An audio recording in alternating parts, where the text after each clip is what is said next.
વાત છે. એ વારંવાર એની સામે એને જ લડવાનું આવે અને એ હરાવતા આવે છે, સામે પક્ષે હારા હોવા છતાં. પણ ખબર પડી ગઈ કે આ રોગ અને શત્રુને ઉગતો ડામવો સારો, એટલે કાંતિભાઈ અમૃતિયાએ વિડીયો જાહેર કરીને પત્રકારોની સામે કીધું કે જો તમે, કારણ કે બધા આંદોલન કરી શું કરે છે કે બોલો રોડ કરો છો કે વિસાવદર વાળી કરીએ, રોડ કરો છો કે વિસાવદર વાળી કરીએ. હવે આ જે વિસાવદર વાળી વાત જે છે ને, એ હવે સ્લોગન બનતું જાય છે જનતાનું. એટલે આ ધુંધવાણા એને કીધું કે જો જે લોકો વિસાવદર વાળી કરવાની વાત કરતા હોય તો હવે એક કામ કરો, હું ચેલેન્જ ફકું, આવી જાય ગોપાલ ઇટાલિયા અહીં લડવા, અને હું હારી જાઉં તો 2 કરોડ રૂપિયા આપીશ, પણ મરદના દીકરા હોય તો આવી જાય, સૌરાષ્ટ્રની ભાષામાં. જો 5 વર્ષ હું નહોતો તે લગભગ ડાભુરિયા હો આવી ગયા હતા ગામમાં, 10% ને 20% વાળાને જમીન પડાવવા, એટલે એ બધા અત્યારે ગુફામાં આવી ગયા છે. એટલે એમાં એનો હાસે છે. બીજું ગોપાલ ઇટાલિયા મારા ઘરના યાદથી વરા પહેલાં જવા આપ્યો હતો, નરેન્દ્રભાઈની મધર વિશે બોલ્યા હતા. એટલે ગમે તે અહીં લડવા આવે હું રાજીનામું દઈ દઉં અને એને 2 કરોડ રૂપિયા હું આપીશ, એ જીતે તો. ત્યારે તમે આવો, આમાં પ્રોસિજર હોય. તમે એકવાર ચૂંટાણા, હું 7 વાર લડ્યો છું. આપણે બંને આવતા સોમવારે માનનીય અધ્યક્ષશ્રીની આ જઈ બે આપણે રાજીનામું દીધી. રાજીનામું દીધા પછી ચૂંટણી આવશે. અહીંયા વિસાવદરની ચૂંટણીમાં અમારા કાર્યકર્તા લડશે, તમારા કાર્યકર્તા લડશે. અહીંયા આપણે બેને લડવાનું. એટલે તમને ખબર પડી જાય ક્યાંય ગોપાલભાઈના નામે ધમકી ન દઈએ ને, ઉછેરવાના ધંધા બંધ કરે. અને હું તો જીવનનો પાકો હું. 98માં પણ આ મોરબીના યાર્ડ માટે હું બોલ્યો હતો કે જમીન જાય તો મારા બાપમાં ફેર હોય, એ જમીન નથી જવા દીધી. મારા ઉપર 120 BHK. મને મોરબીના કાર્યકર્તા ઉપર વિશ્વાસ છે કે મારી ચેલેન્જ ઝીલી હશે. શું કામ કે એકવાર હરાવ્યા પછી 5 વર્ષ મેં કામ કર્યું, સેવાકીય કામ, ગામના કામ. એટલે મને વિશ્વાસ છે તમે અહીંયા આવો, તમારા આમ આદમીના તમામ ભારતના નેતા આવે અને અહીંયા મોરબીના મારા ભારતીય જનતા પાર્ટીના કાર્યકર્તા, મતદારોનો વેપારી, અને આપણે બેની ચૂંટણી લડવાની છે. અને જો એમાં તમે પાછા પડ્યા તો તમારા બાપમાં ફેર છે ને મારા બાપમાં ફેર છે. આવતા સોમવારે તમે આવો શંકરભાઈની આ, આપણે બંને રાજીનામું દઈ અને રાજીનામું દઈએ પછી ચૂંટણી આવે એટલે આપણે બેને લડવાનું. અને હું હારું તો તમને 2 કરોડ દેવાના, એમાં કંઈ ખોટી વાત નથી. મારી પેટમાં ગયા. પણ આ બધું બંધ કરો તમે. એક સીટ આવી વિસાવદરની, એમાં તો આખા ગુજરાતના કાર્યકર્તાએ ઉપાડો લીધો હોય. ઉછાળવાના ધંધા, ઉશ્કેરવાના ધંધા, જેમ તેમ બોલવાના ધંધા. ગોપાલભાઈ આવે છે આમ, કંઈ ગોપાલભાઈ કેવો કંઈ આવે છે, આવી જાય અહીંયા, ક્યાં હું ના પાડું. અને આવી જાઓ સોમવારે રાજીનામું દેવા, અને મારી તૈયારી છે. ગોપાલ તો ગોપાલ હોતા હે, તો એને હામો વિડીયો જાહેર કર્યો, સમજી ગયા. એને કીધું કે તમારી જે લલકાર કે પડકાર છે, અમને એની ચેલેન્જ અમે સ્વીકારીએ છીએ, તો તમે એક કામ કરો, પેલા રાજીનામું આપો પછી અમે આવીએ. અને પાછું ગઈકાલે મેં વિડીયો જોયો કે મોરબીના ધારાસભ્ય એવું કહે છે ભાજપના કે ગોપાલ ઇટાલિયામાં હિંમત હોય તો ચૂંટણી લડવા આવી જાય મારી સામે, અને હું રાજીનામું પણ આપી દઈશ અને ગોપાલ ઇટાલિયાને 2 કરોડ રૂપિયા પણ ઇનામ પેટે આપીશ. તો મારી મોરબીના ધારાસભ્યએ આપેલી આ ચેલેન્જને આપણે સ્વીકારી લઈએ છીએ સહર્ષ, રાજી ખુશીથી, કે જો તમે શુરા બોલ્યા ન ફરે, શુરા હોવ, મરદ માણસ હોવ અને એક જ વખત બોલતા હોવ, જબાનના પાક્કા માણસ હોવ, તો આજે 10 તારીખ થઈ છે, મોડામાં મોડું 12 તારીખે બપોરે 12 વાગ્યા સુધીમાં રાજીનામું તમારું પડી જવું જોઈએ. ગોપાલ ઇટાલિયા પણ વટથી તમારા ચેલેન્જને સ્વીકારે છે. તમને શરમ આવવી જોઈએ. તમને એવી શરમ આવવી જોઈએ. તમારે ચેલેન્જ એમ મારવી જોઈએ કે અહીંયા કોઈ આવીને, મોરબીમાં આવીને અમે જે 30 વર્ષમાં વિકાસ કર્યો છે એમાં ખામી ગોતી બતાવે, એવી ચેલેન્જ મારવા નથી. પણ તમે એવી ચેલેન્જ નથી મારી શક્યા. શું કામ? તમને ખબર છે કે બધું એવા કામની ચેલેન્જ મારશો તો ચાલે એમ જ નથી. કામ તો કંઈ કર્યા નથી. અહીંયા વિસાવદરમાં જગ્યા ખાલી થઈ તો એમ કે હું લડવા આવ્યો ને, તો તમે રાજીનામું આપી દો તો હું આવું. એટલે કાંતિભાઈ હલવાઈ ગયા, ખ્યાલ આવી ગયો કે આ તો ડખે ચડી જાય એમ છે. એટલે એને વળી પોતે પાછો 3જો વિડીયો બહાર પાડ્યો. એને શું કીધું કે રાજીનામું આપવું છે, આવો સોમવારે આપણે બે જઈએ અને શંકરસિંહ ચૌધરી સ્પીકર છે એની અમે રાજીનામું આપી દઈએ. પણ બે આપ્યા તો ગોપાલ ઇટાલિયાએ કીધું ભાઈ, એટલે ઈસુદાને કીધું, ગોપાલે તો નથી કીધું. ઈસુદાને કીધું કે ભાઈ ગોપાલ શું કામ રાજીનામું આપે, ગોપાલ ક્યાં મોરબીમાં છે, ગોપાલનો ક્યાં વાંક છે. એ તો વિસાવદરની જનતાએ આશાના કિરણ તરીકે ગોપાલને ચૂંટ્યા છે, તો વિસાવદરની જનતાની આકાંક્ષા હોય ને, કંઈક ઈચ્છા હશે ને તો જ જીતાડો ને, તો એની આકાંક્ષા એ પૂરી કરે. તમે એક કામ કરો, તમે મોરબીના ધારાસભ્ય છો, તમારું જો એમ કહેવાનું હોય કે તમે લોકપ્રિય છો તો જનતા તમને ચાહે છે, તો એક કામ કરો, કરો કસોટી, તમે આપી દો રાજીનામું, અને અમારા આમ આદમી પાર્ટીના કોઈ પણ માણસને આવીને લડશે. અમે હારી જઈએ તો તમે અમને પડકાર ફેંકજો, પણ હવે જીતી જાય તો તમારે 2 કરોડ દેવાની છે. 2 કરોડ ગોળ્યા, પણ જનતા કોને ચાહે છે તો ખ્યાલ આવી જાય. તમે રાજીનામું આપો. આમાં અત્યારે તેઓ શ્રી ફસાણા છે. અમે તૈયાર જ છીએ, ચેલેન્જ આજે પણ સ્વીકાર, પણ રાજીનામું તો આપે, ખાલી નહીં કરે તો ક્યાંથી ચૂંટણી આવશે. મોરબીના ધારાસભ્ય રાજીનામું આપવું પડે. ગોપાલભાઈ તો આપવું જ ન પડે. ગોપાલભાઈ હજી શપથ નથી લીધા. તો ગોપાલભાઈ છે એ મોરબીના ચૂંટણી માટે એમણે કીધું કે ભાઈ ચેલેન્જ સ્વીકારીએ છીએ, તમે રાજીનામું આપો. પ્રોસેસ એવી હોય બંધારણ રીતે કે રાજીનામું આપ્યા પછી 4 થી 6 મહિનાની અંદર કેન્દ્રીય ચૂંટણી પર ચૂંટણી લાવે. ચૂંટણી લાવે એટલે અમારો આમ આદમી પાર્ટીનો ફરીથી એક ગોપાલ ઇટાલિયા ઊભો થશે. ભાજપને હું કહેવા માંગુ છું, તમારામાં ચેલેન્જ હોય તો 161 ધારાસભ્ય રાજીનામા આપે, અમે તૈયાર છીએ લડવા માટે. પણ તમે વિસાવદરની જનતાને હું કહેવા માંગુ છું કે ગોપાલ ઇટાલિયાજી રાજીનામું નથી આપવાના. વિસાવદર, ભેસાણ અને જુનાગઢ ગ્રામ્યની જનતા માટે ગોપાલ ઇટાલિયાજી મજબૂતાઈથી અત્યારે કામ કરી રહ્યા છે અને ગોપાલભાઈ ગામડે ગામડે ફરી રહ્યા છે અને લોકોનો અવાજ બનશે. ગોપાલભાઈના રાજીનામાની વાત જ નથી થઈ. ભાજપ ખોટું ભ્રમ ફેલાવે છે.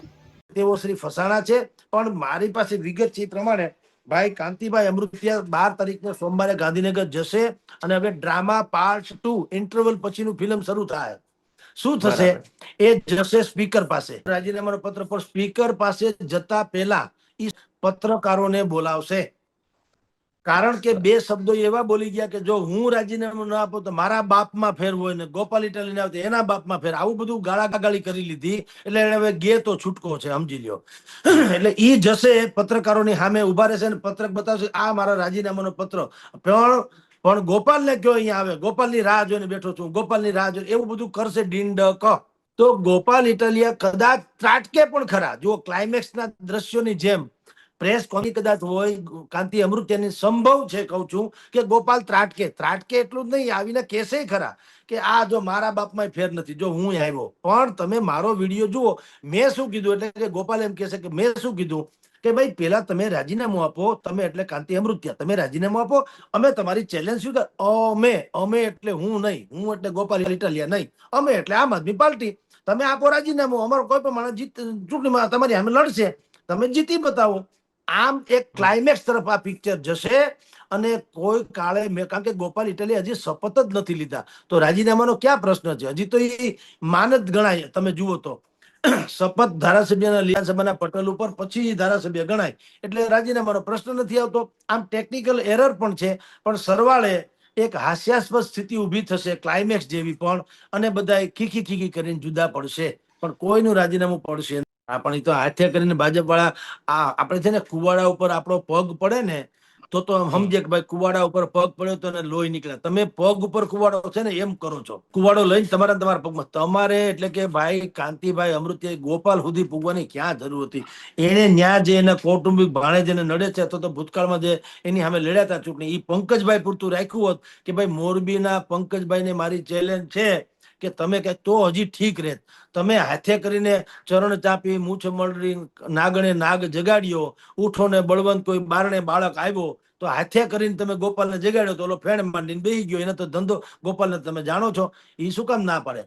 એટલે આ બહુ થોડીક અતિશયોક્તિ થઈ ગઈ. કૃષ્ણને કીધું કે તમે ધૂળ ખાવ તમને પેટમાં દુખશે, અને મોઢું બતાવીને બ્રહ્માંડ બતાવ્યું કે આખું બ્રહ્માંડ ગળી જાવ તો મને કંઈ થાય એમ નથી, તમે ધૂળને કારણે મારા પેટમાં દુખે એમ. મેં વિસાવદરમાં જનતાની નજરમાં અપેક્ષા જોઈ, મેં વિસાવદરના ગ્રાસરૂટ લેવલના કાર્યકરોની જે ઈચ્છા જોઈ, મેં એ સમાજ જે રણનીતિકારો છે એની પાસેથી રિયાલિટી જોઈ. મેં આ બધું મેળવ્યા પછીથી આપણે કહીએ છીએ આપણો કોઈ ભાઈ, મેં કીધું એમ ગોપાલ ઇટાલિયા, મેં વારંવાર કહું માસીનો છોકરો નથી ને ભાઈ કિરીટભાઈ આપણા શત્રુ નથી, પણ જે રિયાલિટી હતી એ આપણે શું કરીએ છીએ, ક્યાંય કોઈ એકાદ બે લોકોના આધારે નથી બોલતા. અને જેને જે કડવું લાગે તે, હું જેટલી સમય ગોપાલ ઇટાલિયાનું બોલતો ગયો શરૂઆતથી અહીંયા સુધીમાં, ભારતીય જનતા પાર્ટીને પણ એવું લાગ્યું, કિરીટભાઈને સ્વયંને એવું લાગ્યું કે આ કંઈ ગોપાલનું માર્કેટિંગ કરે છે. પણ મેં કીધું રિયાલિટી જે છે એને તમે કેમ ફેરવી શકો?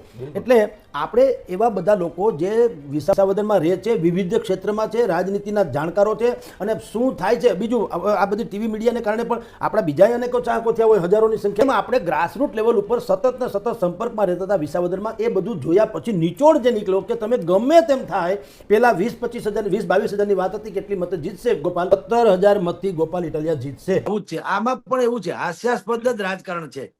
જો ધીરુભાઈ સરવૈયા, જગદીશ ત્રિવેદી, શાહબુદ્દીન રાઠોડ ને માયાભાઈ આહિર અને સાંઈરામ, આવા બધા કલાકારો હવે સ્ટે લેવો પડશે ને કાંઈ એક બંધારણ જાહેર કરવું પડશે કે ભાઈ રાજકારણીઓએ અમારા ક્ષેત્રમાં પ્રવેશવું નહીં, અમે તમારા નથી આવ્યા એમ.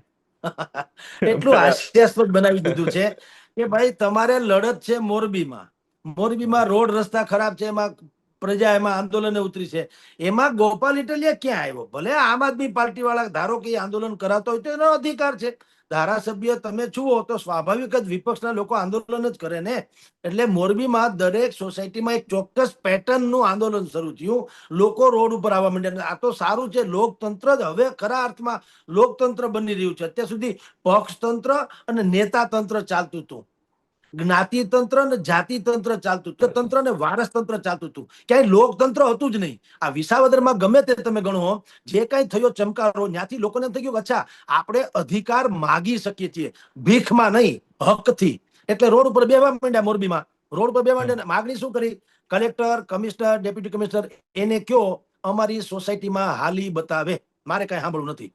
હવે એને આવ્યા, કલેક્ટર, ડેપ્યુટી કલેક્ટર બધા આવ્યા અને સોસાયટીમાં હાલ્યા. ગોઠણ બૂટ, પાણી હતા, કચરો હતો, કાદવ હતો, કીચડ હતો, મોજા અને બૂટ બધા પલળી ગયા, ગાભા જેવા થઈ ગયા. એટલે એને રિયાલિટી સમજાણી કે જનતાની વાત સાચી છે, ટેક્સ ભરે છે, છતાં એને રોડ રસ્તા બહુ ખરાબ છે.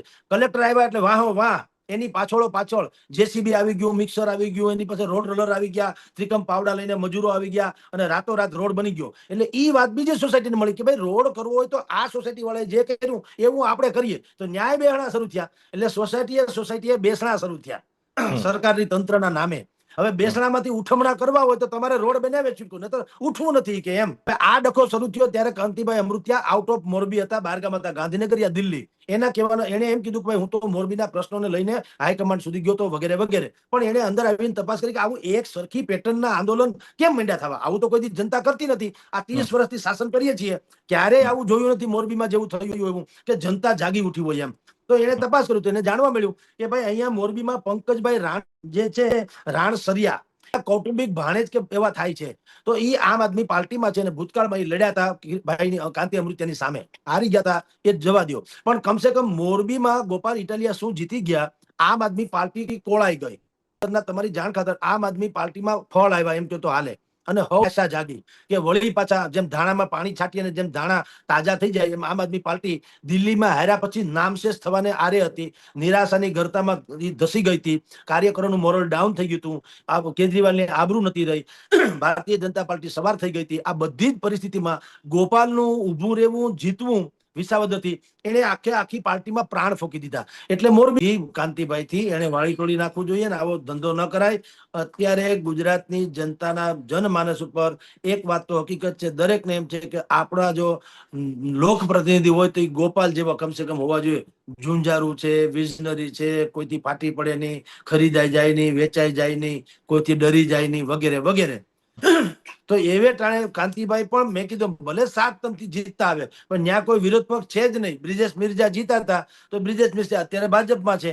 બીજા વચ્ચે કોઈ એકાદ ભાઈ મારા ખ્યાલથી જીતા હતા, જીવરાજ થોભણ કેવું નામ છે મારા ખ્યાલથી, એ જીતા હતા તો એ કઈ છે ને. જયરામભાઈ જે વર્ષોથી એને પડકાર જીતા હતા, જયરામભાઈ જયંતિ જયરામ, તો એ કોંગ્રેસમાં હતા, હવે લગભગ એ ભાજપમાં છે. એટલે આમ પણ ભારતીય જનતા પાર્ટીની એક મજા છે કે સામે કોઈ છે જ નહીં. ઘણા તમે છે ને નાના છોકરામાં એક જોક આવે કે ભાઈ ફલાણી રેસ દોડવાની હતી ને એમાં હું પેલો નંબર આવ્યો. તો કે કોણ કોણ હતું? કે ભાઈ હું એકલો. હવે એકલો તો પેલો નંબર જ આવે ને, કોઈ સામે છે જ નહીં. તો એમ અત્યારે કાંતિભાઈ ને એકલા છે, 7 ટર્મથી જીતે છે ને મજા કરે છે, સુખી માણસ છે, દાન ધર્મ કર્યા કરે, ગૌશાળા ઇત્યાદિ ઘણા બધા કામે પૈસા છે. તો બીજું હું આમ થાય ગમે એટલા પૈસા તો કઈ ચાંદીની ભાખરી થોડા તમે ખાવાના, ભાખરી તો ઘઉંની જ ખાવાના ને. એટલે કોણ મૂર્ખ હોય કે પોતાની પબ્લિસિટી ન કરે? એટલે દાન ધર્મ કરે સારી વાત છે, પણ ટૂંકમાં અઢળક સંપત્તિ છે અને એનું બહુ મોટું ગ્રુપ છે, 2-5 હજાર લોકોનું. હમણાં બધા એના કાર્યક્રમો, બધા વૃક્ષારોપણ થી માંડીને બધા કાર્યક્રમો કરે ને એમાં કોઈ ના નથી. પણ જે ચેલેન્જ એને ફેંકાઈ ગઈ એ કાળીનાગને છંછેડવા જેવું થયું. એટલે હવે સહસ્ત્ર ફેણા ફૂંફે જેમ ગગન ગાજે હાથીઓ. અત્યારે આખું હાથીઓ એટલા માટે ગાજે છે પણ અંતે ભાઈ કાંઈ થવાનું નથી. બધા ખીખી કરીને જુદા પડી જશે અને હાસ્ય કલાકારોને હસવાનો મોકો મળશે.